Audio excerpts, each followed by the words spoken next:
దినాన దేవుడు మనకి ఇచ్చినటువంటి ఒక ఆధిక్యతను బట్టి కానీ ధన్యతను బట్టి కానీ కూడి వచ్చిన మీ అందరికీ ప్రత్యేకంగా ఉన్నారు. మరి దేవుని బిడ్డలుగా దేవుని ఆయన జ్ఞాని, ఆయన ఎంతో జ్ఞానం కలిగినటువంటి దేవుడు. అందుకే ఆయన ఒక మాట అన్నాడు, ఎక్కడ ఇద్దరు ముగ్గురు నా నామాన్ని మరి మహిమపరుస్తారో, నా మాటలు వినడానికి ఎక్కడైతే ముగ్గురు ఉంటారో అక్కడే ఉంటారు అన్నటువంటి గొప్ప దేవుడు మన దేవుడు. నిజంగా ఆయన నమ్ముకున్న బిడ్డలందరిగా మనం ధన్యులు.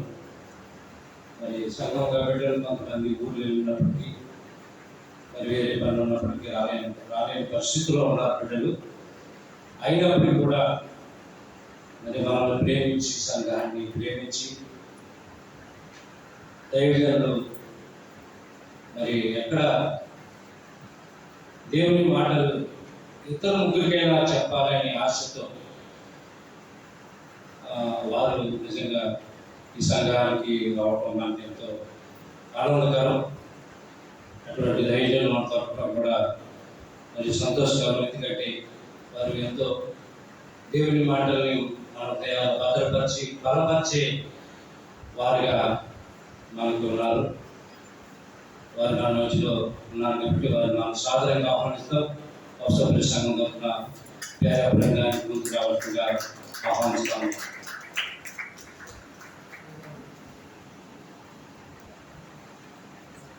అలాగే మనందరం లేచి నిలబడినట్టయితే పేరు వర్షిప్ యథావిధిగా అయ్యగారే నేర్పిస్తారు కాబట్టి మరి ఏక మనసుతో ఏకాత్మతో మరి ఆయన నామాన్ని కనపరిచి, ఆయన వెలుగుని, ఆయన యొక్క ప్రచున్నతని మన మధ్యలో తీసుకొచ్చిన మన ఏక మనసుతో దేవుని నామాన్ని కనపడతాం.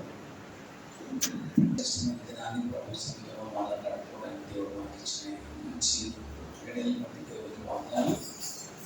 మనం దాన్ని కలిసి కీర్తన పాడుతున్నాం. నీ వాక్యమే నన్ను బ్రతికించను, బాధలలో నెమ్మదించను అనే కీర్తన మన పాఠ్య పుస్తకం నుంచి 37వ కీర్తన పాడుతూ దేవుని 37 సాంగ్.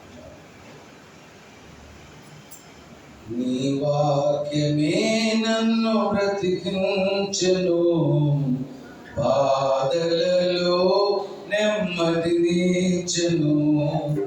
నీ వాక్యమే నన్ను బ్రతికించను, బాధలలో నెమ్మదించను. కృపాశక్తి దయాశక్తి సంపూర్ణుడా, వాక్యమై ఉన్నయి వందనమయ్యా. కృపాశక్తి దయాశక్తి సంపూర్ణుడా, వాక్యమై ఉన్నయి వందనమయ్యా. నీ వాక్యమే నన్ను బాధలలో నెమ్మదించెను, ఈ వాక్యమే నన్ను బ్రతికించెను, బాధలలో నెమ్మదించెను. చీకటగల ఊబిను లేవనెత్తను, సమతలమగు భూమిపై నన్ను నిలిపెను. చీకటగల ఊబి నుండి సమతలమగు భూమిపై నన్ను నిలిపెను. నా పాదములకు దీపమాయను, నా పాదములకు దీపమాయను.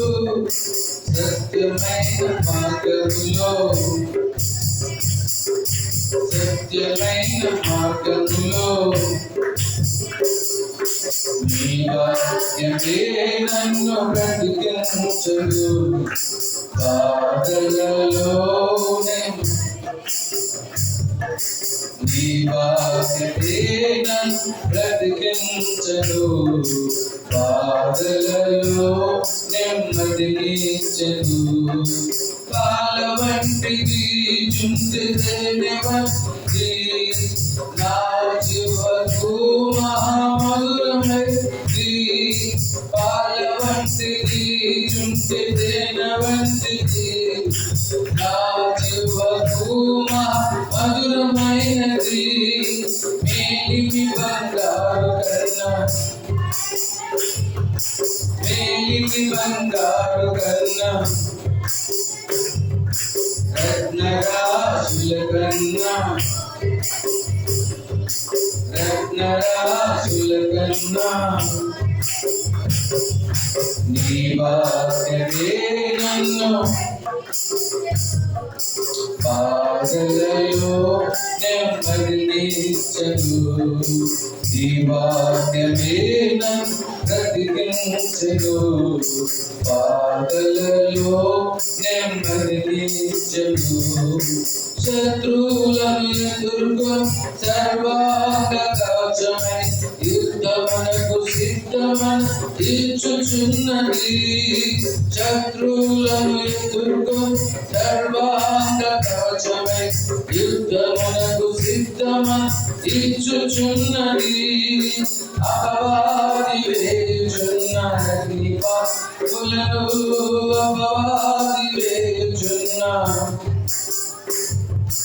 ఖడ్గమువలి అడ్డుకు ఆపివేయుచున్నది ఖడ్గమువలి అడ్డుకు ఆపివేయుచున్నది నీ వాక్యమే నన్ను పాదలలో నెమ్మదినిచ్చను నీ వాక్యమే నన్ను బ్రతికించను పాదలలో నెమ్మదినిచ్చను కృపాశక్తి దయాశక్తి సంపూర్ణుడా వాక్యమై ఉన్నది వందనమయ్యా కృపాశక్తి దయాశక్తి సంపూర్ణుడా వాక్యమై ఉన్నది వందనమయ్యా ఈ వాక్యమే నన్ను బ్రతికించను పాదలలో నెమ్మదినిచ్చను పాదలలో నెమ్మదినిచ్చను పాదలలో నెమ్మదినిచ్చను నమ్మదగిన దేవా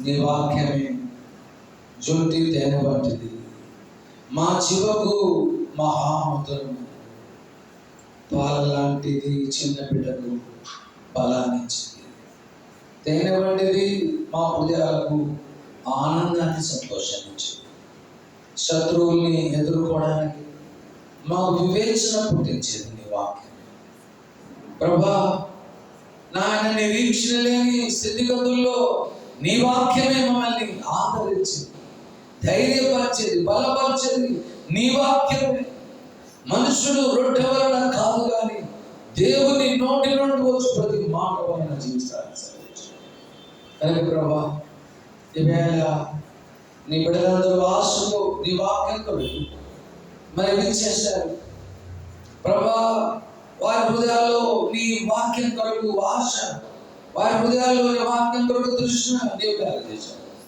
కనుక వారు ఇక్కడ ఉన్నారు అందుకు బట్టి నీకు స్తోత్రం ఎంతమంది ఉన్నారు అన్నది కాదు ప్రభు ఎంత ఆశతో ఉన్నారు అన్నది చాలా ప్రాముఖ్యం ఈ మధ్యాహ్నం కాల సమయంలో నేను ఆశను ఇక్కడ విచ్చేసినట్టు ప్రతి బిడ్డ మీరు దినము దర్శిస్తారు నీ వారితో మాట్లాడతారు మా జీవితాలకు కావాల్సిన పాఠాలు నేర్పిస్తారు కనుక మా హృదయాల నిండుగా నీ కృతజ్ఞతతో నిండి ఉన్నాం మాట్లాడు ప్రభా నీ పిల్లలతో నీ దాసుడు ఆలకించుచున్నాడని సమయం లేదని చెప్పగలిగాడు మేము కూడా అర్థిస్తున్నాం దేవా నీ దాసులమైన మేమందరం ఆలకిస్తున్నాం మాట్లాడు ప్రభా నీ మాటలో ఆనందం ఉంది నీ మాటలో సమాధానం సంతోషం నీ మాటలో నెమ్మది ఉంది నీ మాటలో ఆధారం ఉంది కనుక సాగిలపడి ఈ మధ్యాహ్నపు వేళ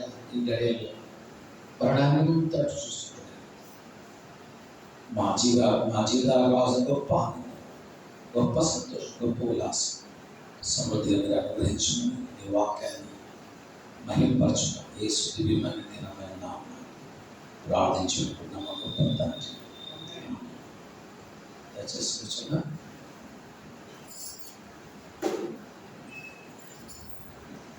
దినము క్రైస్తవ జీవితానికి చాలా ప్రాముఖ్యమైన ఒక అంశాన్ని నేర్చుకున్నాం. ఎప్పుడైనా సార్ కూడా మీకు అదే అంశం చెప్పాను, నాకు గుర్తులేదని. But will learn today lesson that really helps us to grow in the Lord. దేవుని ఎదగడానికి దేవుడు మంచి కృపను వాత్సల్యతను మనకి అందిస్తారు. యోహాను రాసిన సువార్త, మొదటి యోహాను రాసిన పత్రిక 4వ అధ్యాయం 7-8 వర్షాన్ని మనము చదువుకొని అధ్యాయం చేస్తాం. మొదటి యోహాను రాసిన పత్రిక 4వ అధ్యాయం 7-8 వర్షాన్ని చదువుకొని అందులోని పాఠాన్ని ఏదైనా ధ్యానం చేసుకుని, ప్రియులారా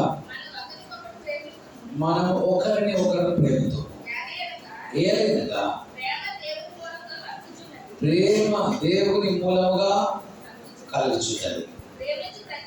ప్రేమించు ప్రతి వాడును దేవుని మూలముగా పుట్టిన వాడే దేవుని ఎరుగును. దేవుడు ప్రేమాస్వరూపి, ప్రేమ లేని వాడు దేవుని ఎరగడు. చాలు. ఏదైనా ఈ వచ్చిన భాగాలని మనము ధ్యానం చేసుకుందాం. ఈ వచనంలో యోహాను మనకి ఏం నేర్పిస్తున్నాడంటే ప్రేమ అనే అంశాన్ని నేర్పించాలని ఆశపడుతున్నాడు.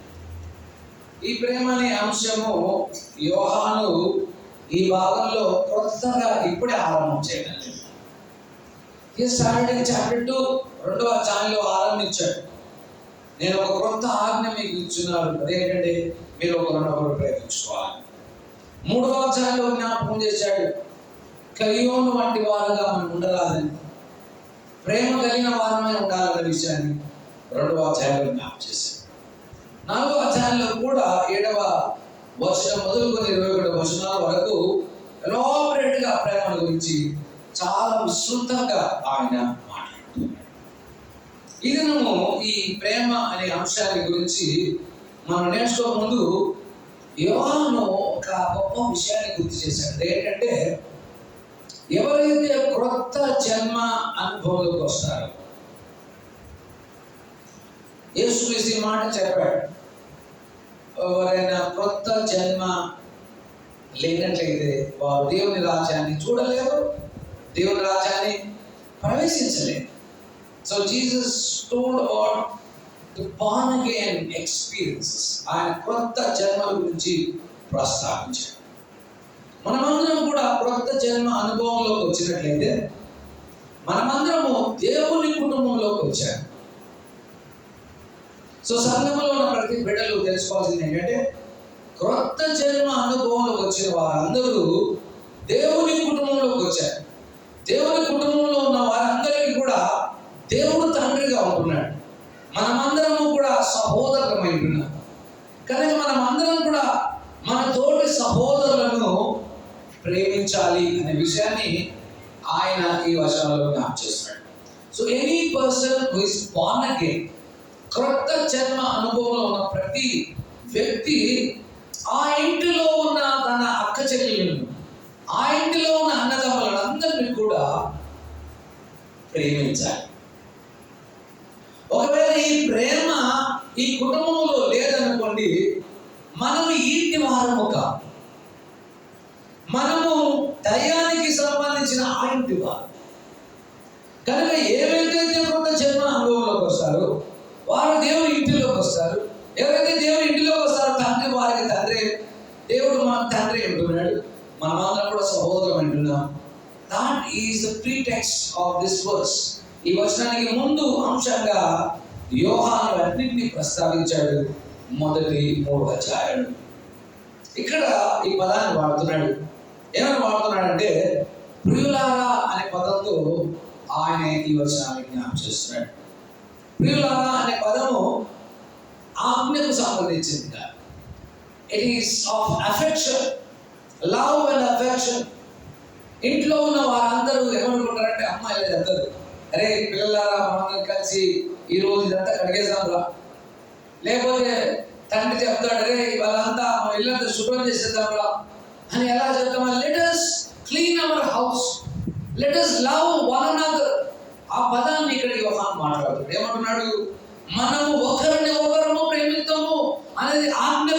It is an affectionate way of telling his children. తన పిల్లలకు యోహాను జ్ఞాపకం చేస్తున్నాడు, పదండ్రా మనమందరం కలిసి పనిచేద్దాం, పదండ్రా మనమందరం కలిసి ఒకరినొకరు ప్రేమిస్తున్నాం, కలిసి మెలిసి ఉన్నామురా అన్న మాటలను ఆయన ఈ వచనాలలో ప్రస్తావించడం మనం చూస్తాం. ఎంత గొప్ప మాట! దేవుని ప్రజలమైన మనమందరం కూడా మనలో ఈ గొప్ప ఈ సుగుణం ఉండాలి అనే విషయాన్ని యోహాను జ్ఞాపకం చేస్తున్నాడు. ఏమంటాడు అంటే, ప్రియులారా ఏమంటాడు? మనము ఒకరిని ఒకరము ప్రేమిద్దాం. మనల్ని ప్రేమించుకోవాలి. కుటుంబంలో ఉన్న వారందరూ కూడా కుటుంబంలో ఉన్న వారిని ప్రేమించాలి, బయట వారిని కాదు. అదే సార్, బయట వారిని కూడా ప్రేమించమన్నాడు కదా దేవుడు. శత్రువులను ప్రేమించమన్నాడు కదా, శత్రువుల కొరకు ప్రార్థన చేయమన్నాడు కదా. మంచిదే, ప్రేమిస్తారు. కానీ కుటుంబంలో ఉన్న మనల్ని మొట్టమొదటిగా మనము ప్రేమించుకోవాలి. Priority is for the family. ఎవడైనా ఇంట్లో కాకుండా బయట కూడా ఎదిరిస్తామో చెప్పండి. ఇంటి వారమైన మనమందరం కూడా we need to prioritize where I should spend more time. ఎక్కడ నా సమయాన్ని ఎక్కువ గడపాలి, ఎక్కడ నా సహోదరుతో కూర్చొని మాట్లాడాలి, ఎవరికి నేను కొంత ప్రోత్సాహకరమైన మాటలు ఇవ్వాలి, ఎవరైనా దుఃఖాలు ఉంటే వారి కన్నీళ్ళు తుడవాలి, ఎవరైనా ఇబ్బందులు ఉంటే నాకు తోచింది సహాయం ఎలా చేయాలి, కుటుంబానికి సంబంధించిన అంశం. అంతేగాని ఎవరికో మనం ఏదో చేయాల్సిన అవసరం ఏం లేదు. మనమందరం కూడా మనము అనే పదాన్ని వాడాడు. చూడండి ప్రియులారా, మనము ఒకరిని ఒకడు ప్రేమిద్దాం. ఎంత చక్కగా! ఈ ఆజ్ఞ పాత నిబంధనలు ఇవ్వబడిన ఆజ్ఞ. లూకా రాసిన సువార్త 19వ అధ్యాయం 18వ వచనంలో ఈ ఆజ్ఞ పురాతనమైన ఆజ్ఞ, పాత ఆజ్ఞ. ఏమంటున్నాడు అక్కడ చదువుకుందాం. Leviticus chapter 19 verse 18. అంతటా రెండో వాడు వచ్చి ఇక్కడ అసలు లేవి లూకా రాసిన సువార్త లేవీల కాండం 19:18 చాలా. కీడుకు ప్రతి కీడు చేయకూడదు, నీ ప్రజల మీద కోపించుకొనకు, నిన్ను వల్లే నీ పొరుగు వారిని ప్రేమించాలి. నిన్ను వల్లే నీ పొరుగు వారిని ప్రేమించాలి. పురాతనమైన. సో నేను మిమ్మల్ని అడిగే క్వశ్చన్ ఏంటంటే, ఈ ఆజ్ఞకు క్రొత్త నిబంధనల ఆజ్ఞకు ఏమైనా తేడా ఉందా? ఇది సేమే అయి ఉంటుందా? పురాతనమైన ఆజ్ఞకు యేసుక్రీస్తు ఇచ్చిన కొత్త ఆజ్ఞకు ఏమైనా వ్యత్యాసం ఉందా అంటే వ్యత్యాసం ఉంది. ఏమిటి వ్యత్యాసం? నిన్ను ప్రేమించుకున్నట్లే నీ పొరుగువాడిని ప్రేమించుకున్నాడు. కానీ యేసుక్రీస్తు అలా చెప్పలేదు. యోహాను రాసిన సువార్త 13వ అధ్యాయంలో చనిపోకముందు కొండ ఆ యొక్క అప్పర్ రూమ్ డిస్పోర్ట్స్ లో ఆయన ఇలా అన్నాడు. 13వ అధ్యాయము 34వ వచనం చదువుకుందాం, 35వ వచనాలు చదువుకుందాం. మీరు ఒకరినొకరు ప్రేమింపవాలని మీకు క్రొత్త ఆజ్ఞించుచున్నాను. ఏంటంట? నేను మిమ్మల్ని ఎలా ప్రేమించానో మీరు కూడా అలాగే ఒకరినొకరు ప్రేమించాలి. సో పాతకి కొత్త దానికి ఉన్న తేడా ఏంటి? నేను ప్రేమించినట్టు నన్ను నేను ప్రేమించినట్టు మిమ్మల్ని ప్రేమించాలి. ఇప్పుడు వేసుకోవడం కొత్త ఆజ్ఞలో అలా నేను ఎట్లా ప్రేమిస్తున్నానో నా ప్రేమ ఎలా ఉందో మీ అందరి పట్ల మీరు కూడా అలాగే ప్రేమించాలి. మిమ్మల్ని ప్రేమించుకున్నట్టు ప్రేమించవద్దు. యేసుక్రీస్తు సంఘాన్ని ఎలా ప్రేమించాడో మీరు కూడా అలాగే ప్రేమించాలి. That is the new commandment Jesus has given to this issue. ఆ disciples కి ఇచ్చిన మాటలు ఇదేమో పిల్లగా ఈ ఆజ్ఞ చాలా మంది అంతగా విలువైనది కాదనుకుంటున్నారు. ఏదైనా ఒక ఆజ్ఞ ఇచ్చామనుకోండి, ఎందుకు ఇస్తాం చెప్పండి? దాంట్లో చాలా లాభాలు ఉంటే ఇస్తామా, లాభం లేకపోతే ఇస్తామా? అందులో చాలా యేసు ప్రభువు మనం ఏమన్నాడు తెలుసా? మీరందరూ కలిసికట్టుగా నేను ఎట్లా మిమ్మల్ని ప్రేమించినట్లు మీరు ప్రేమించాలనుకోండి. దాని కిందనే ఉంది, లోకములో ఉన్న వారందరూ మిమ్మల్ని చూసి వీళ్ళ ప్రేమేంటి వింతగా ఉంది, వీళ్ళ ప్రేమేంటి చాలా వేరుగా ఉంది, వీళ్ళ ప్రేమ భూమి మీద ఎక్కడ కనపడదు, వీళ్ళ ప్రేమ సూపర్ న్యాచురల్ లాగా అనిపిస్తుంది వీళ్ళ ప్రేమ అని నువ్వు ఏ ప్రసంగాలు చేయనవసరం లేదు. చుట్టుపక్కల వాళ్ళందరూ కూడా మిమ్మల్ని చూసి ఇది డివైన్ లవ్, ఇది దైవ ప్రేమ, దేవుని ప్రేమ ఇది అని పరేషాన్ అయిపోతారు. కనుక పిల్లగా యేసు క్రీస్తు పాత నిబంధనలో ఇవ్వబడినటువంటి ఆజ్ఞకు భిన్నంగా ఆయన ఈ ప్రేమ గురించి మాట్లాడాడు. నేను మిమ్మల్ని ఎలా ప్రేమించాను మీకు తెలుసు కదా. నేను ఎలా ప్రేమించాను మీరు అడిగారా? నా బ్రహ్మని అడగండి, నేనే వచ్చాను. మీరేమైనా అడిగారా నాకు ఒక ప్రాణం పెట్టండి అని? నేనే ప్రాణం పెట్టేశాను. మీరు అడిగారా ₹1,00,00,000 ఇవ్వండి? నేనే కొన్ని కోట్ల రూపాయల విలువైన నా జీతాన్ని పనంగా మీ పాపాల కొరకు రుణాన్ని నేను చెల్లించేస్తాను. ఇది నా ప్రేమ. అలాగే మీరు ప్రేమించుకోవాలి. ఇది నా ప్రేమ. అప్పుడే లోకస్తులు అందరూ కూడా తెలుసుకొని ఇది డిఫరెంట్ లవ్ అని లోకం అంతా కూడా గుర్తెరుగుతారు. వారికి తెలిసిపోతుంది ఇది చాలా డిఫరెంట్ ప్రేమ.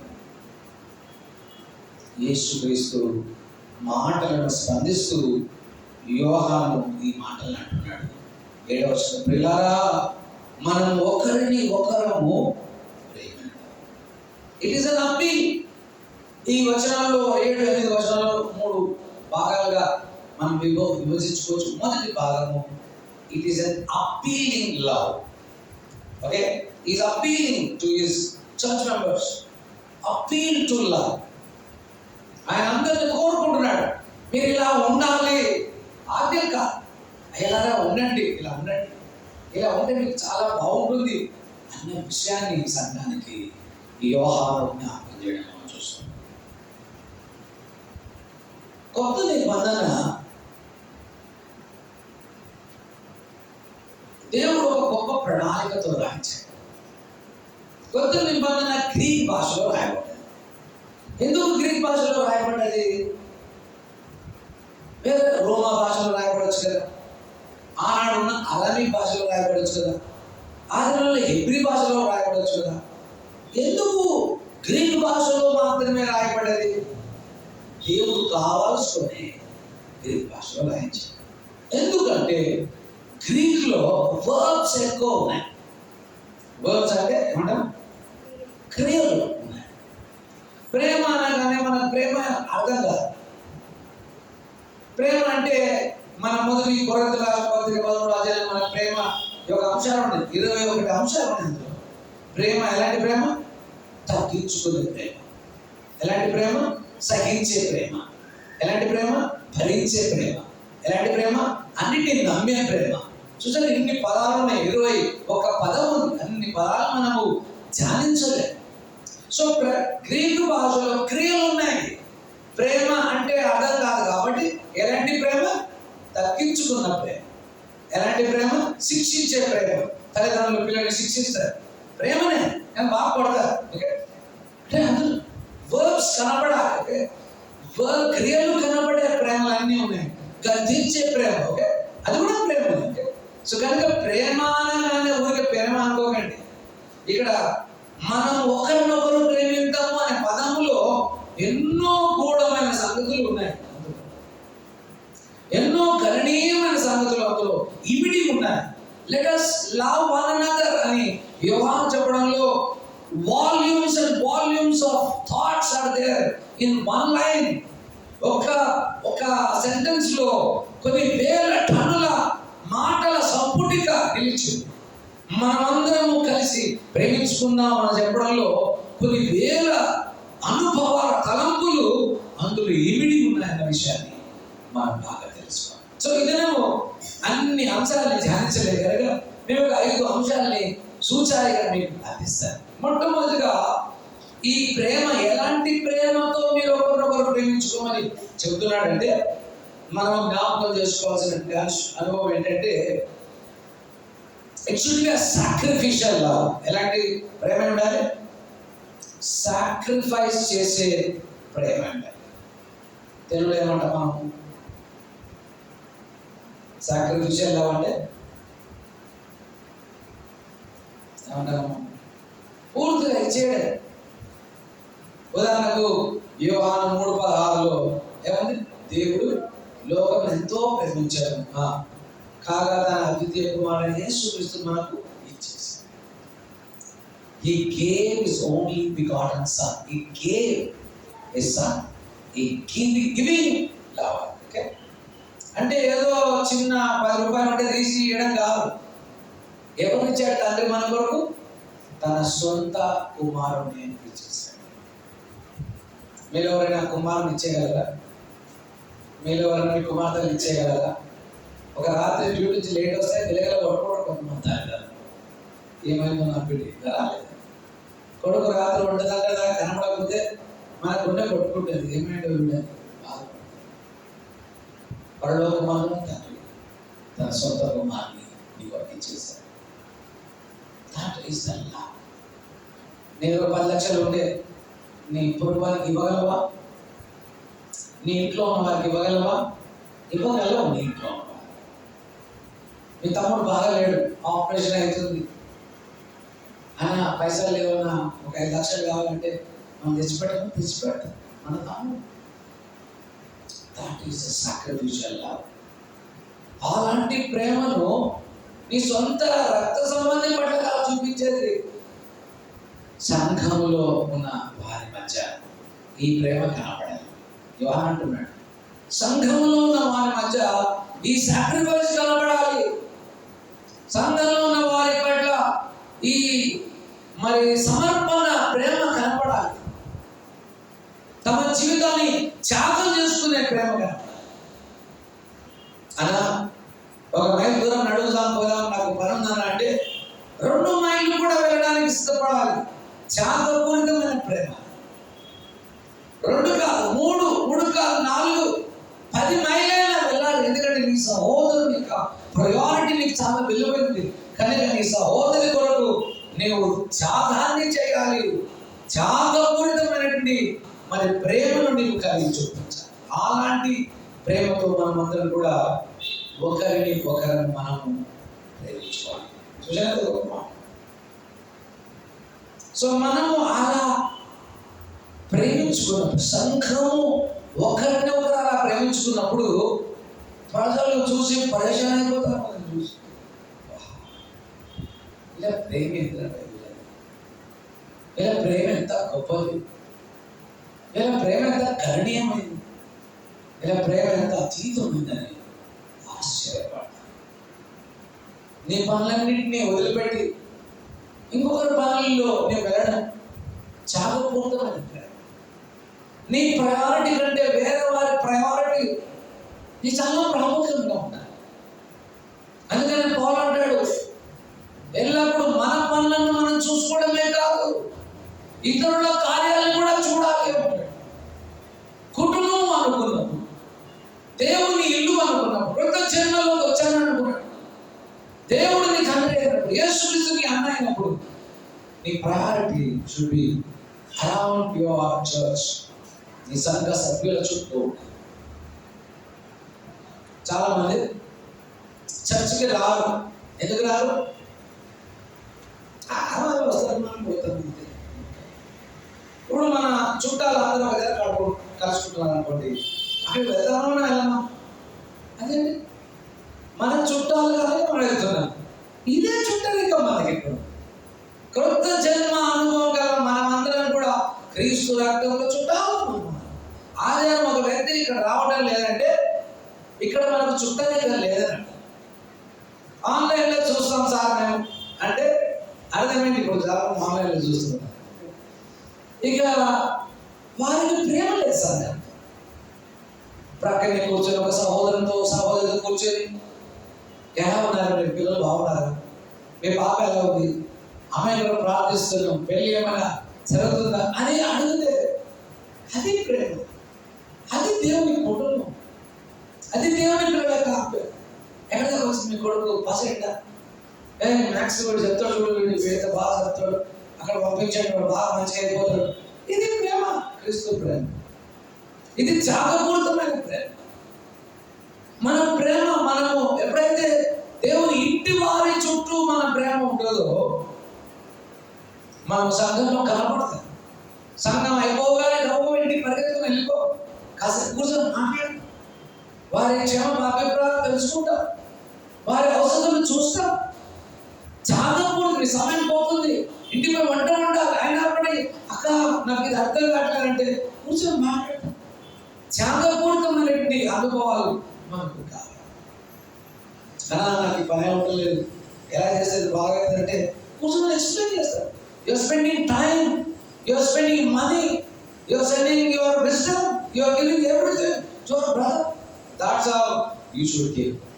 యేసుక్రీస్తు ఈ లోకానికి తన తండ్రి దేవుడు మనకు యేసును త్యాగపూరితంగా ఇచ్చాడు, ఆయనను మనకు అందించాడు.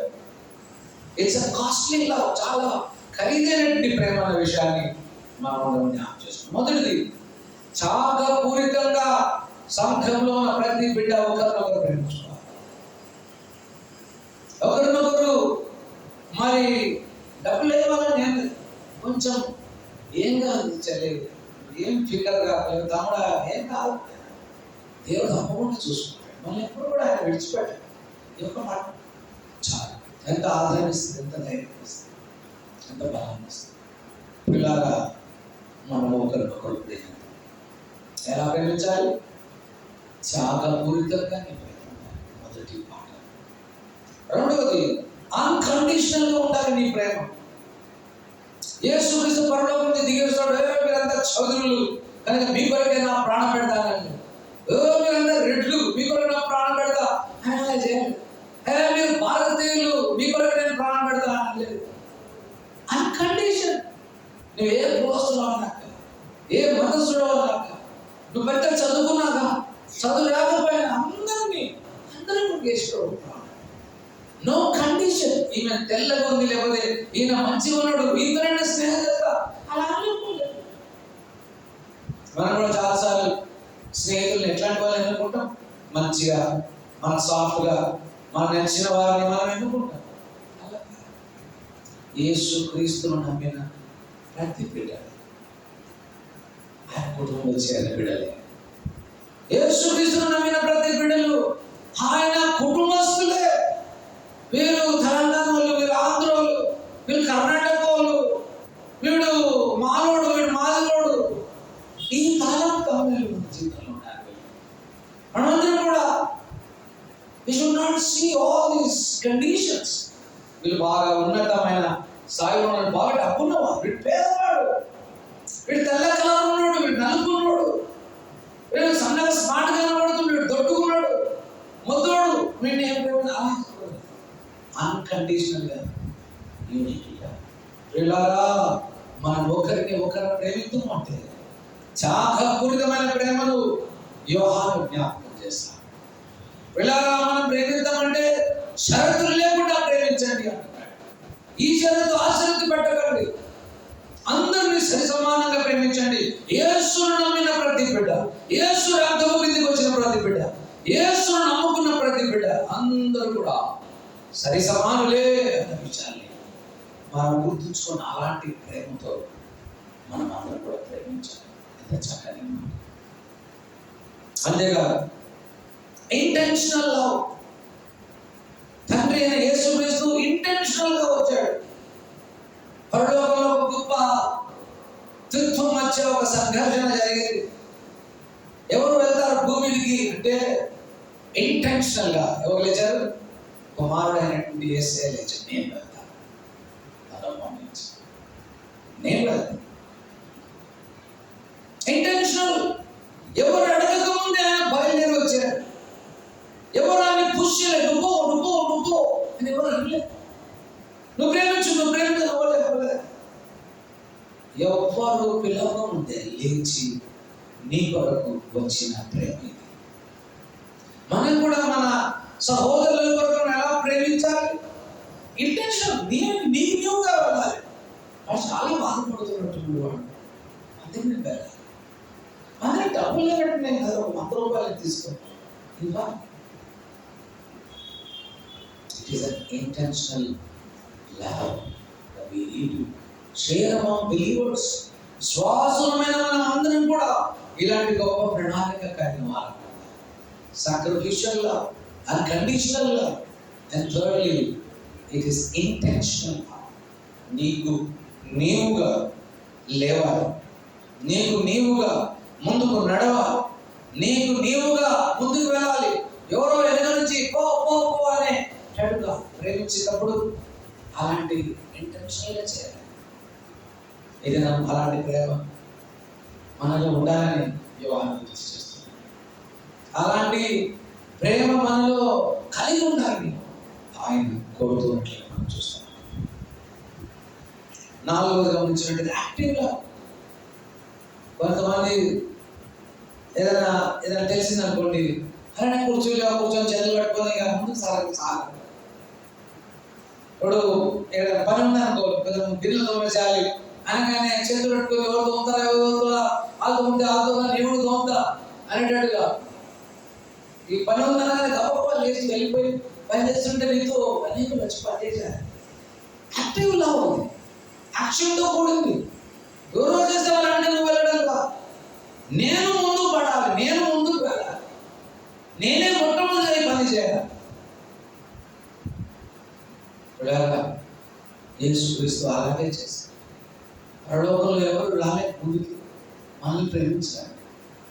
పరలోకంలో ఎవరు దేవదూతలు, గాబ్రియల్ దూత, మిఖాయేలు దూత, మేము వెళ్తాం, మమ్మల్ని పంపించండి భూమి మీదకి, మేము రక్తం కాస్తాం, అప్పుడు దేహాన్ని ఇవ్వండి అని చెప్పలేదు. గాబ్రియల్ దూత, మిఖాయేలు దూత, ఇంకెన్నో దూతలు ఉన్నాయి.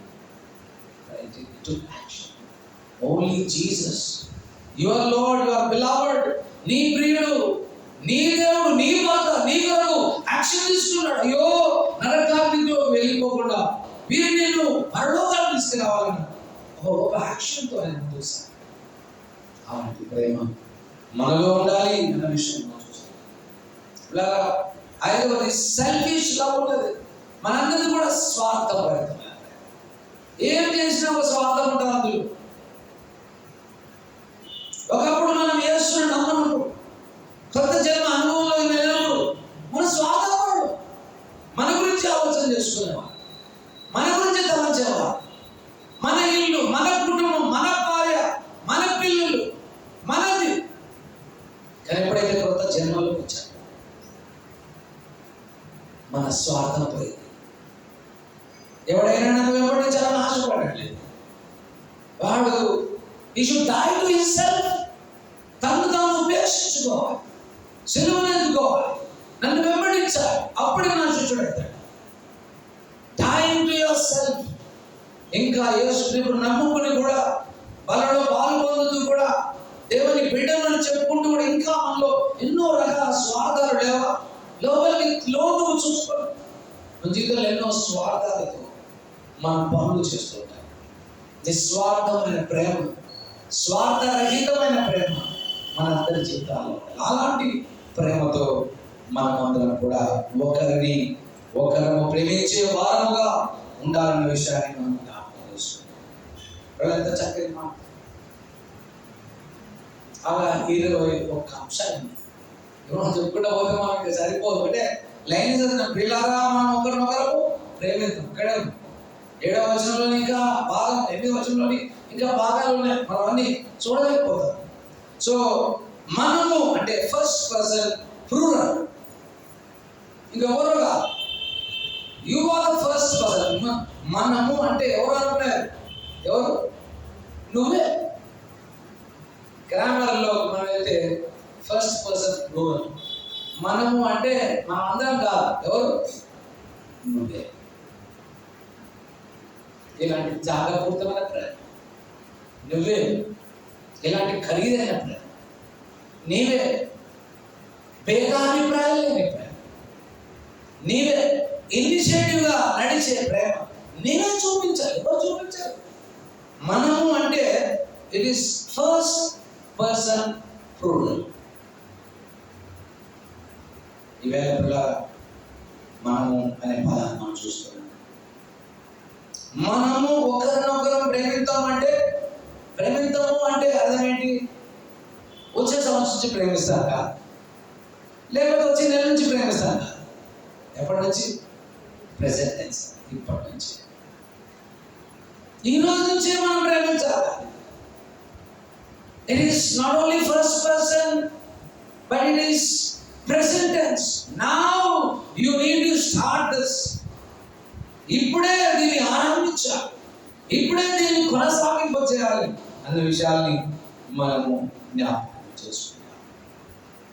ఒకవేళ పిల్లరా ఇలాంటి గొప్ప ప్రేమ మనం అందరం కూడా కలిగి ఉండాలి. సరే, ఇంత పెద్ద ప్రేమ, ఇట్లాంటి ప్రేమ ఎవరు ప్రేమిస్తారు సార్? బడే చెప్తారు మీరైతే అని అనుకోవచ్చు. ఎంత గొప్ప ప్రేమ నాకు రాదు సార్, ఇంత త్యాగం అయితే నేను చేయలేదు సార్, 10 లక్షలు నేను ఇవ్వలేదు సార్ అంటారు. నా కొడుకు అయితే నేను ఇలా చేయలేదు సార్ అంటారు.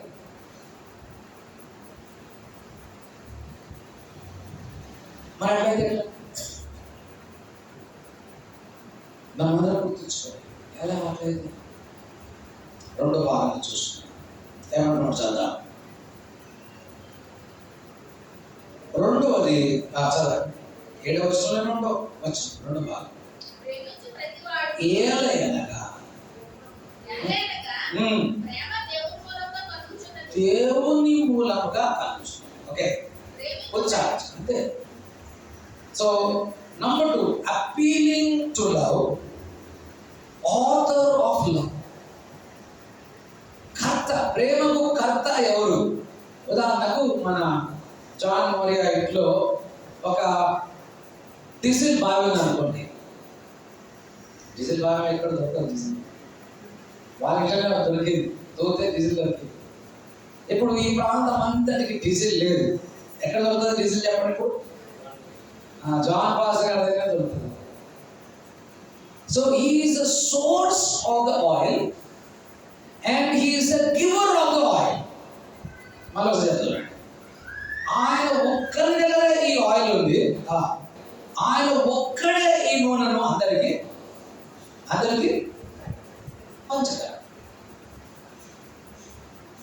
సో ఈ ప్రేమ నిజము చెప్పుకున్న త్యాగపూరితమైన ఈ ప్రేమ, ఇవన్నీ రకరకాల ప్రేమలు మన గుండెలో పుట్టుకొని రావు. ఇవన్నీ మనంతటా మనం ఇలా ప్రేమించలేము ఇవ్వండి. మనలో ఇలాంటి ప్రేమ లేదు, అసలు ప్రేమ లేదు. మనలో ద్వేషం ఉంది. మన గుడిలోనే కొంతమంది చూసి గబ్బడు అనుకుంటాం. కొన్నిసార్లు చూసేసి పరిపాలన అనుకుంటాము, మా పక్కలు వేసినామని అనుకుంటాము.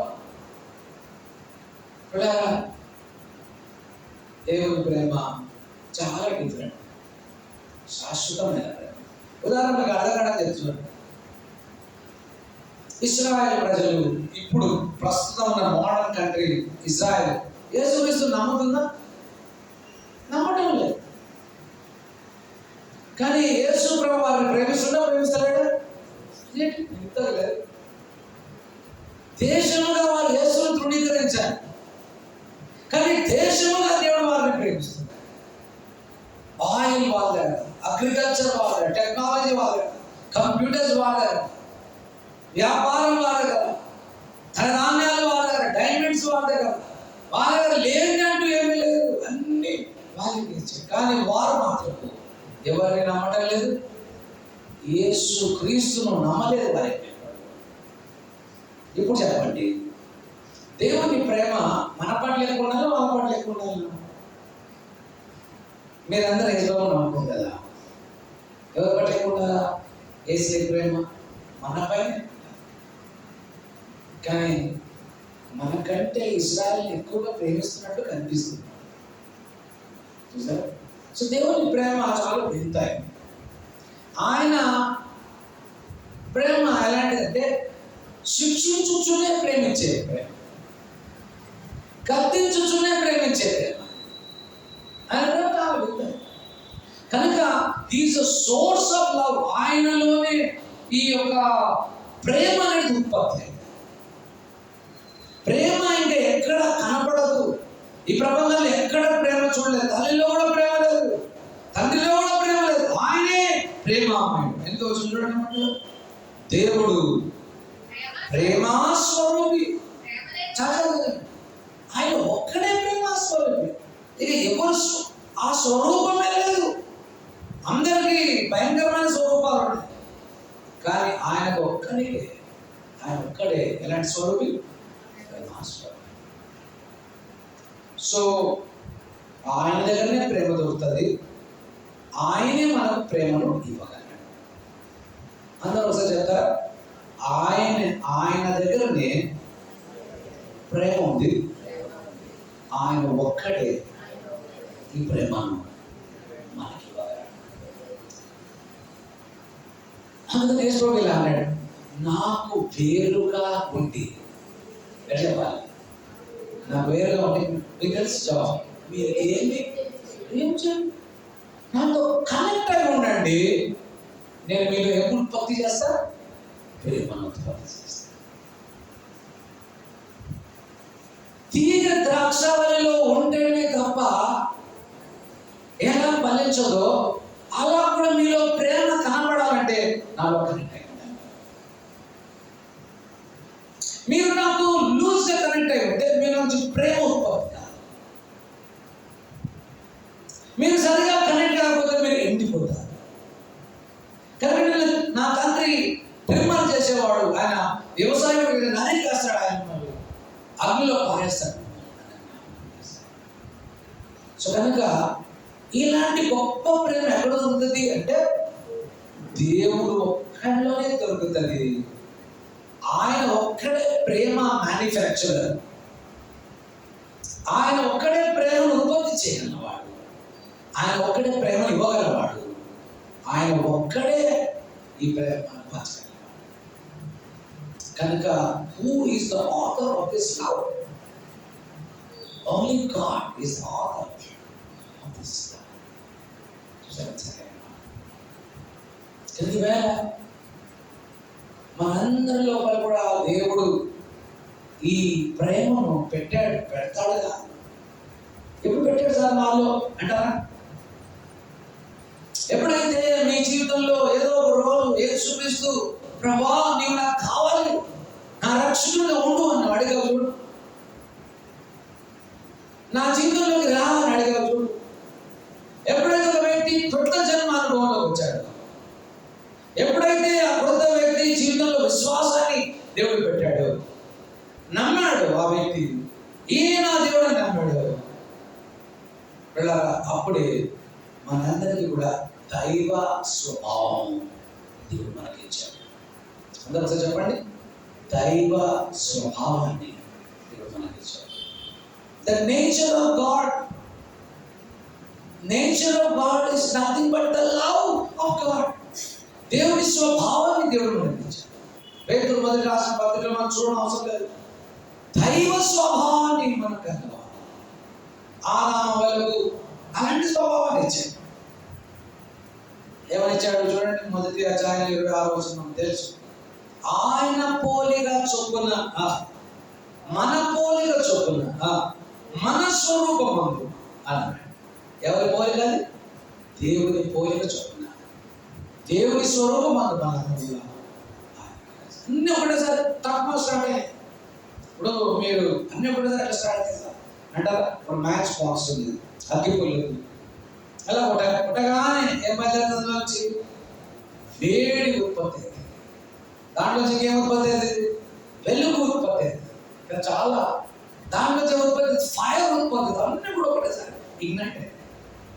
ఒక్క వ్యక్తి ప్రభువా ఎప్పుడైతే కొత్త జన్మలోకి రాగలుగుతాడు, దేవుడు విశ్వసించడానికి శక్తిని ఇస్తాడు, తన ఆత్మను ఇచ్చాడు, కొత్త స్వభావాన్ని ఇచ్చాడు.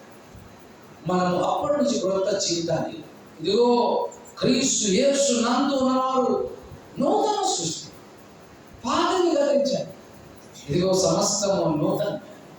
పిల్లల మన లోపల ఈ సోర్స్ ని దేవుడు మనకు ఉంచాడు. క్రీస్తులో ఉన్నంత వరకు నీవు ప్రేమలో వెళ్ళగలుగుతావు. క్రీస్తులో అంటుకట్టబడినంత వరకు ఈ ప్రేమలో నువ్వు వర్ధిల్లగలుగుతావు. అలాంటి గొప్ప అనుభవాన్ని నీకు నాకు ప్రభువు కలుగజేసిన విషయాన్ని మనం జ్ఞాపకం చేసుకోవాలి. చూడండి, ఏలైనగా ప్రేమ దేవుని మూలంగా కలుగుచున్నది, ఇంకెవరి మూలంగా కాదు. ప్రేమించు ప్రతి వాడు దేవుని మూలంగా పుట్టినవాడే.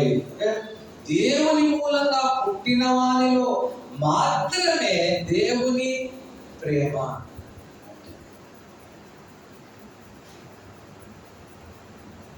సో ఎవడైనా సంఘంలో ఒకటి ప్రేమిస్తాడు అనుకోండి, అసలు వాడు దేవుని మూలంగా పుట్టలేదు. ఇది negative way of understanding. Any person who is not loving others is not born of God. వాడు దేవుని చేత జన్మించబడినవాడు. ఎవడైతే దేవుని చేత జన్మించబడతాడో, కుటుంబంలోకి వస్తాడో, వాడు తన సహోదరులందరూ కూడా 5వ అధ్యాయం మొదటి రోజు చూడండి. ఇక్కడే మొదటి యోహాను రాసిన పత్రిక 5:1. యేసు క్రీస్తు ఉన్నాడని నమ్ము ప్రతి వాడును దేవుని మూలముగా పుట్టినాడు. పుట్టించిన వారిని ప్రేమించు ప్రతి వాడు ఆయన మూలంగా పుట్టిన వారిని కూడా ఏం చేస్తాడు? ప్రేమిస్తాడు. సో ఏమంటున్నాడు? యేసే క్రీస్తు ఉన్నాడని నమ్మాం మనము, కానీ మనం అందరం ఏమైనా దేవుని మూలంగా పుట్టినవాడు. సో పుట్టించిన వారిని, పుట్టించిన వాడు, వాళ్ళందరూ పుట్టినవాడు దేవుడు. పుట్టించిన వాడిని ప్రేమించు ప్రతివాడు ఆయన మూలంగా పుట్టిన వాడిని కూడా తప్పకుండా ఏం చేస్తారు? So it is very essential. ఒక విశ్వాసి ఇంకొక విశ్వాసాన్ని ప్రేమించినట్లయితే అసలు వారు క్రొత్త జన్మలోకి రాలేదు, క్రొత్త అనుభవంలోకి రాలేదు. వారు దేవుని ఇంటిలోనే పుట్టలేదు. Very very important statement. నేను ఇంకా ఎవరైనా ప్రేమించలేకపోతున్నట్లయితే అసలు క్రొత్త జన్మ లేదు. ఇంకొకటి క్షమించడానికి లేకపోతే అసలు క్రొత్త జన్మ లేదు. క్రొత్త జన్మ ఉన్న ప్రతి బిడ్డ ఖచ్చితంగా దేవుని ప్రేమిస్తాడు. దేవుడు పుట్టించిన ప్రజలందరూ కూడా ప్రేమిస్తాడు. This is vice versa. మనము ప్రేమిస్తున్నాం అంటే మన కొత్త జన్మ అనుభవంలో వచ్చినట్టు, మన కొత్త జన్మ అనుభవంలో ఉన్నట్లయితే కొత్త స్వభావాన్ని కలిగినట్టు, రెండు కూడా ఒకదానికి ఒకటి పెనవేసుకున్న ఘనమైన సత్యాలు. 7వ వచనంలోని లాస్ట్ లైన్ చూడండి. ప్రేమించు ప్రతివాడు దేవుని మూలంగా పుట్టిన వాడే దేవుణ్ణి ఎరుగను. దేవుణ్ణి ఎరుగుతాడు. ఇప్పుడు బయట చాలా మంది పోతా ఉంటారు, వేల మంది పోతారు. మీకు చర్చ్ తెలుసా? హౌస్ ఆఫ్ ప్రేయర్ అని అడిగినాం అనుకో, బాగా తెలుసు అని అంటారు. ఎక్కడ ఉంది చర్చ్? ఇక్కడే ఇంట్లో పోతుంటే ఏంటి ఉంటుందో తెలుసు. కానీ చర్చ్లో ఉన్న పాస్టర్ కానీ, చర్చ్లో ఉన్న పాస్టర్ కానీ, చర్చ్లో ఉన్న సభ్యులందరూ తెలుసు వాళ్ళకి. సో తెలిసినట్టు తెలియనట్టు తెలియనట్టు. సో ఒక వ్యక్తిలో ప్రేమ ఉంటేనే వ్యక్తిగతంగా దేవునితో మనకు సంబంధం. వ్యక్తిగత సంబంధము ఎవరికైతే లేదో వారు తన తోటి సహోదరులను ప్రేమించాలి. Another important to understand, to analyse. ఇప్పుడు మోడీ అంటే మేము ఎంతో తెలుసు కదా. కానీ ఎప్పుడైనా కూర్చొని తిన్నారా? ఎప్పుడైనా హలో అంకల్ బాగున్నారని నీ కారులో నన్ను తీసుకుపోతామని అడిగారా? రా నాతో అన్నాడు. వ్యక్తిగతంగా ఆయన సంబంధం అంటే యేసుక్రీస్తు అందరికీ తెలుసు, కానీ యేసుక్రీస్తుతో వ్యక్తిగత సంబంధం నీకు ఆయనతో మాట్లాడతాడా రోజు? నువ్వైతే మాట్లాడుతావో అలాంటి బంధం ఉందా? నీ హృదయాన్ని చూసేసి అరే నువ్వు అనుకుంటున్నావు ఇగో ఈ డైమండ్ తీసుకో, నువ్వు అనుకుంటున్నావు 10 లక్షలు తీసుకో అని ముందే అడుగుంది ఇచ్చేస్తుందా? వ్యక్తిగతంగా ఇట్లా డీలింగ్స్ ఏమైనా ఉన్నాయని అనుకుంటా. యేసుక్రీస్తుని కలిగి ఉన్నాను అంటున్నావు, యేసుక్రీస్తు బిడ్డను అంటున్నావు, యేసుక్రీస్తు వ్యక్తిగత సంబంధం ఉందా? పడగా దేవుడు నీ ప్రార్థన అంటుండే. So your relationship should grow stronger. చూసారా, ప్రేమించు ప్రతి వాడు దేవుని మూలంగా పుట్టినవాడే దేవుణ్ణి ఎరగలను. మనమైతే కొత్త జన్మలో దేవుని ఎరుగుతాం, దేవుని మీద ఎంతగా అనుకుంటాం అంత దేవుని ఎరుగుతాం, ఎంతగా ప్రేమిస్తావు అంతగా నీవు దేవుని ఎరగగలుగుతావు, ఎంత ప్రేమిస్తూ ఉంటావో అంతగా దేవుని తెలుసుకోగలుగుతావు. దేవుని బాగా తెలుసుకోవాలనుకుంటున్నారా? సంఘంలో అందరినీ ప్రేమించడం స్టార్ట్ చేయండి. దేవుని ఇంకా బాగా డీప్గా తెలుసుకోవచ్చు. నాకు ఈ మధ్య కాలంలో తెలుసుకున్న ఒక మాట చెప్తుంది. ఇస్రాయల్ గురించి చెప్పాను. ఇస్రాయల్ ప్రజలు దేవుడు ప్రేమిస్తారు. ఎలా ప్రేమిస్తున్నాడు? ఇప్పుడు కొరకుగా కొన్ని కోట్ల బిలియన్ల ట్రిలియన్ల సంవత్సరాల వరకు దేవుని ప్రేమ ఇస్రాయల్ పట్ల ఉంటాను, నీ పట్ల ఇంకా ఎక్కువ. కనుక God's love is totally different from human perspective. మానవ యొక్క వైఖరి నుంచి దేవుని ప్రేమ చాలా తీవ్రమైంది, అగమ్యమైన, అగోచరమైనది. చూడండి, దేవుడు ప్రేమాస్వరూపి, మూడో తలపెట్టిన ప్రేమ లేనివాడు దేవుని ఎరగడు. 2 సార్లు దేవుని ఎరగడు, దేవుని ఎరగడు. ఎందుకు అంతగా చెప్తున్నాడు? ప్రేమ లేని వారికి దేవునికి బంధం ఏమీ లేదు. దేవుని బిడ్డను అని చెప్పుకునే ప్రతి వ్యక్తిలో ఏముంటుంది? ప్రేమ. ప్రేమ లేని వాడు దేవుని ఎరగలేదు. కనుక ఇది మన జీవితంలో మనం అందరం గుర్తుంచుకున్నాం. 3 important things. Appeal to love, ప్రేమిస్తాము ఒకరినొకరు. రెండవది ఆథర్ ఆఫ్ లవ్ గురించి చూశాను. Author of love is God himself. అంతేకాకుండా ఎవరైతే ఆయన ప్రేమించకుండా ఉంటున్నారో, నీవు author of love you do not know. బాగా ఎక్కడుందో నీకు తెలియదు, చింత అంతా తిరుగుతున్నావు, నీకు నూనె ఎక్కడ ఉంది? ఏం లాభం? మొత్తం తిరుగుతున్నావు కానీ నీకు నూనె దొరుకుతుంది. సో నీకు అసలు దేవుడు అంటే తెలియదు. నీకు ఎవరైతే తెలియకుండా ఉంటున్నావు. ప్రేమ లేని వాడికి దేవుడు ఎవరు తెలియదు. ప్రేమ అంటే దేవుడు అంటే you doesn't know you. So 3 అంశాలు. మొదటిది appeal to love. You have to love. అందరూ ప్రేమించుకోండి. అది మొదటి భాగం అంటారు. రెండవది God is author of love. దేవుడు మరి ప్రేమకు కర్త, సోర్స్. ఆయనే పంచేవాడు, ఆయనే మార్కెటింగ్ పర్సన్. ఆయన నుంచి దొరుకుతాయి ప్రేమకి ఇక్కడ ఆయన. మూడవది, ఎవరైతే ప్రేమలో లేదో they doesn't know the author of love. ఈ ఎక్కడ ఉత్పత్తి అవుతుందో ఇక్కడ ప్రేమ, ఆ వ్యక్తిని చూడలేడు, ఆయన రాలేడు, ఆయన ఎరగలేడు. నేను యేసు ఎరగాలనుకుంటున్నావు, ప్రేమలో యేసుతో కనెక్ట్ అయ్యాను. అప్పుడు నిశ్చయంగా నీ జీవితంలో అలా మనం ఎలా ప్రార్థన చేయడానికి వచ్చాం. ఈ ప్రార్థన ఫలించాలి అంటే అన్నిటికన్నా ముఖ్యమైనది ప్రేమ. పౌలు అంటాడు, నీ దేహాన్ని కాల్చడానికి ఇచ్చిన ప్రేమ లేని వాడైతే నువ్వు నా పెద్ద ప్రసంగాలు చేసినా కానీ ప్రేమ లేని వాడైతే కొండలను పెకలించగలిగిన పరిపూర్ణమైన విశ్వాసం నీకున్న ప్రేమ లేకపోతే,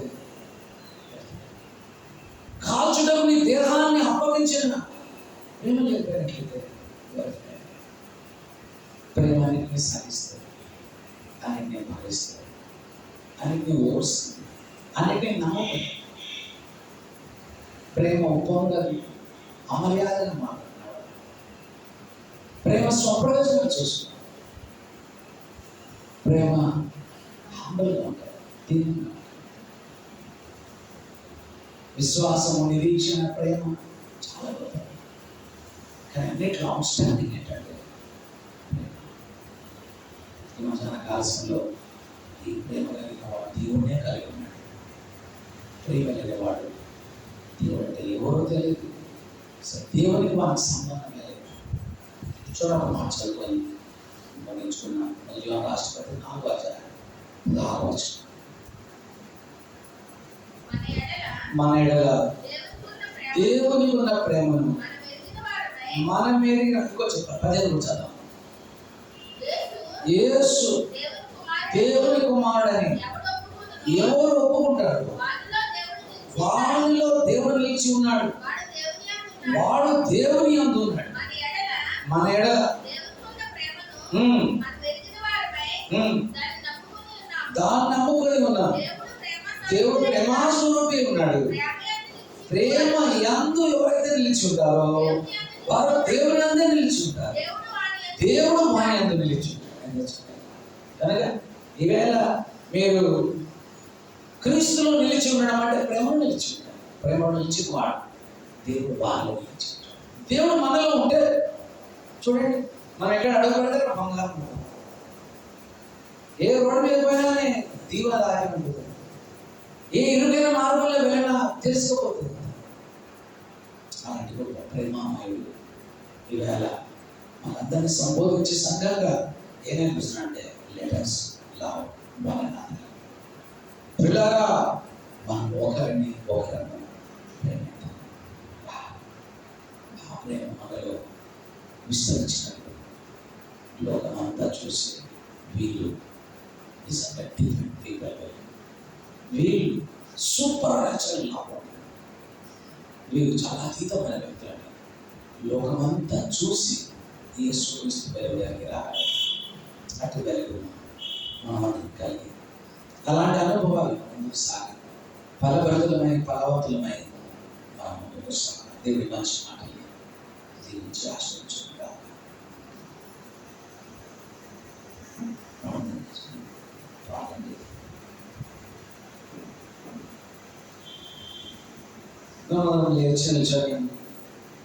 ఒక నిమిషం ప్రభుతో మాట్లాడుతున్నాను. ప్రభువా, నిజంగా ఈ చిన్ని వచనాలు ఎన్నో సత్యాలు మాకు దాచిపెట్టించు.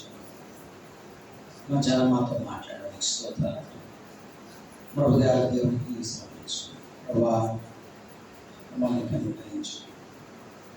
చాలాసార్లు మా హృదయంలో తొంగి చూసుకున్నాడు, స్వార్థం తప్ప ఏం కనపడలేదు. ప్రభావ, మేము దేవుని పిల్లలమే అని చెప్పుకున్నాం, కానీ ప్రేమ మాలో కనపడలేదు. కానీ నువ్వు ప్రేమ స్వరూపి, ప్రేమ లేని వాడు నా వాడు కాడని సెలవించాడు. ఈవేళ సంఘంగా వాళ్ళందరినీ ఒకరినొకరు ప్రేమించుకొని గొప్ప అనుభూతులు నడిపించు. ఈవేళ నీ మాటలు చెప్పిన అందరం ఆదరణ పొంది ముందుకు సాగే గొప్ప గొప్ప మాకు ఇచ్చింది. నీ మాటలను బిడ్డల హృదయాలు ముద్రించుకోవు. దుష్టుడు ఎత్తుకొని పోకున్నట్లు నీ కంచును కాపుదల ఉంచుకున్నావు. నీ మహిమతో స్థానిక సంఘాన్ని నిరాశ జాన్ ఓరిగను బట్టి, నిరాశరాలు మేయమ్మ గారిని బట్టి, సంఘ పెద్దలు, సంఘస్థులు, స్త్రీలు అందరూ బట్టి ఎంతో ఆనందిస్తాం. హౌస్ ఆఫ్ ప్రేయర్ నిరంతరం ప్రతి నెల ప్రార్థన కొరకు ఇలా ఒక దినాన్ని కేటాయించుకొని ప్రార్థిస్తున్నాను. మంచి గడికే నీకు వందనాలు. నిన్ను దీవెన ఆశీర్వాదాలు సంఘస్థులందరూ గురించి నీ దాసుని కనికరించు. వారు చేసిన ప్రతి పనిని మీరు ఆశీర్వదించు. నీ ఆత్మ వర్షంతో వారిని ముందుకు నడిపించు. నీ ఆత్మ బలంతో శక్తితో వారిని ఈ సుదీర్ఘమైన ఘనమైన నామన ప్రార్థించి పెట్టుకుంటున్నాము గొప్ప తండ్రి.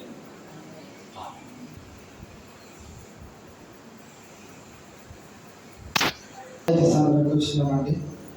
ఎంతో విలువైనటువంటి చక్కనటువంటి మాటలను మనకు అందజేసిన రెవరెండ్ డాక్టర్ మరి అబ్రహం గారికి మరి ఒకసారి మా సంఘ తరఫున ప్రత్యేకమైన వందనాలు తెలియజేస్తా ఉన్నాం. మరి వారు ఎంతో త్వరగా వచ్చారు, కానీ మనం ఎవరైనా లేము అని వారిని చాలాసేపు కింద కూర్చోబెట్టడం జరిగింది. ఏదేమైనప్పటికీ మన సంఘాన్ని ప్రేమించి మన ఆసక్తిని బట్టి వారు మరి ఎప్పుడు కాదనకుండా ప్రతి నెల వారు మనతో పాటు ప్రతిదినము ఈ యొక్క ఉపవాస ప్రాంతంలో వారు కూడా మనతో గడిపి విలువైన వారి యొక్క మాటలను వారి యొక్క జ్ఞానాన్ని మనకు అనుగ్రహిస్తూ ఉన్నారు. ఈ యొక్క విషయాన్ని మీరు అందరూ గ్రహించుకొని అనేకులను మీరు ప్రోత్సాహపరిచి తీసుకురాగలిగితే వారికి కూడా ఈ విలువైన మాటలు అందచేయబడతాయి కనుక గమనించి మీరు ప్రతి నెల జరుగుతుంది. డేట్స్ ఏదో ఒక రోజు మేము పెడతా ఉన్నాం కనుక వాట్సాప్లో. సో వాటిని గమనించుకొని మీరు అందరూ మరి ఒకరొకరు ప్రోత్సహించి దేవుని మందిరాన్ని నడిపించాలని, మన ప్రేమను ఇతరులకు పంచిపెట్టాలని మరి ఒకసారి మీకు తెలియజేస్తూ నా మాటలు ముగిస్తా ఉన్నారు. మరి మీ ప్రార్థన అంశాలు కనుక ఇచ్చినట్లయితే పాస్టర్ గారు ముందున్న సమయాన్ని మరి తీసుకొని వెళ్తారు కనుక మరి మీరు అందరూ మీ ప్రార్థన అంశాలను పాస్టర్ గారికి అందజేయాలని మనవి చేస్తాను. దైవజనులు మన మధ్యలో నుంచి వెళ్ళనే ఉన్నారు కావున మనం ప్రార్థన సమయాన్ని మనము ముందు కొనసాగిద్దాం. దేవుడి మాటలు మనం ఇంట్లో భద్రపరచాలి.